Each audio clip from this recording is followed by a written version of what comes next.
Welcome to my new segment called Forgotten IPs, a retrospective analysis of game franchises that were popular for its time, but has been largely ignored by developers in recent years. Today I'd like to talk about an old favorite, Waverace. For those unfamiliar, it's a series of racing games focused on jet skis. During a time where racing was mostly synonymous with high-speed cars, this was one of the few titles that focused on aquatic motorbikes.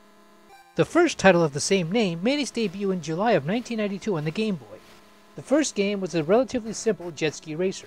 It plays from a top-down perspective, and the controls are somewhat similar to Excitebike, with B and A being the respective accelerate and turbo buttons.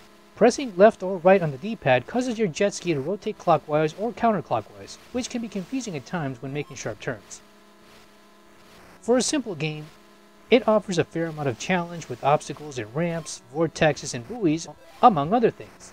The buoys in this series, represented as black squares with a white rounded outline in this game, are a key factor in the gameplay since they are indicators of the track's path and guide you through it. However, if you miss one buoy, it will cost you time, maybe even the whole race if you're not careful. While this Game Boy title was passable at best, it wasn't until much later that the franchise made a big leap to 3D.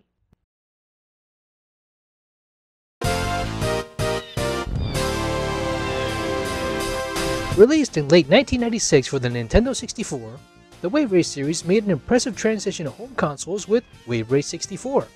Featuring 4 playable characters, a memorable soundtrack, fun racing levels, and impressive water mechanics that still look good to this day. This game, according to Shigeru Miyamoto, took up about 80% of the N64's power, making it a highly advanced title for its time.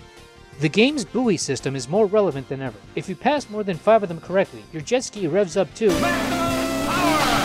miss one and your engine powers down, forcing you to repeat the cycle and max up again. Missing 5 buoys in the race is an automatic disqualification. The buoy mechanic, though restrictive at first, also adds more difficulty to the gameplay in forcing the players to make tighter and faster turns. The announcer is one of the main highlights of the game, hamming up the audience during the race, though sometimes he just doesn't want to shut up. The controls are basic and easy to pick up and play, yet can take a while to master properly.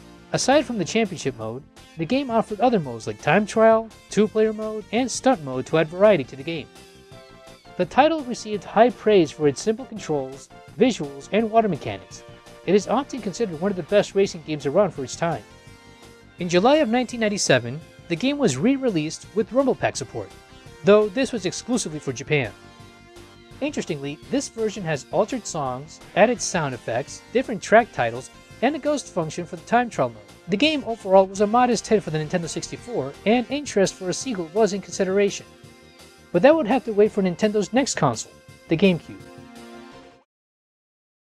Waverace Blue Storm, released in late 2001, is the direct sequel to the Nintendo 64 title. This latest installment updates the game's roster from 4 to 8 playable characters, enhances the water mechanics, and introduces newer levels while revamping the old ones. On an interesting note, the game's roster consists of 3 veterans from the last game, leaving out Miles Jeter for unknown reasons, 3 characters that were crossed over from 1080 snowboarding, and 2 newcomers for the game, giving players more variety to choose from. The hammy announcer from the previous game was omitted this time around, which is unfortunate since he added more excitement to the races. Now each character communicates with their respective crew chief via radio headset, offering encouragement and advice to the player. Another notable aspect is that the characters don't wear helmets this time around during gameplay.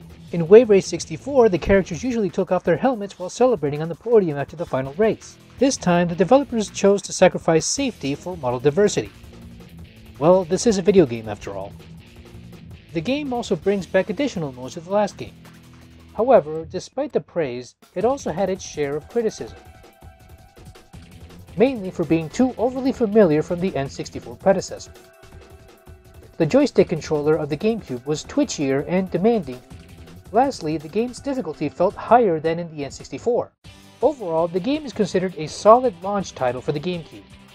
Unfortunately, there hasn't been another Waverace title since 2001. So what happened? Why did a racing franchise with so much potential get ignored? Well, I can give you 2 reasons. 1. Nintendo only finds one type of racing game marketable these days. Gee, I wonder what that could be. And 2. They went casual, favoring simplistic games for a general audience with little to no challenge.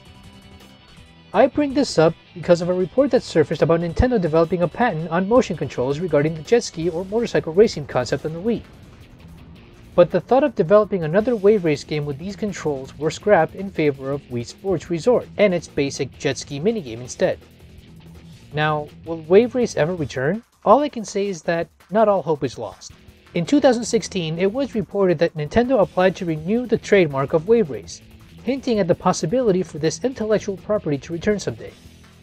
Most likely with motion controls though, but still, only time will tell. This has been Hadouken Dude. Thanks for watching.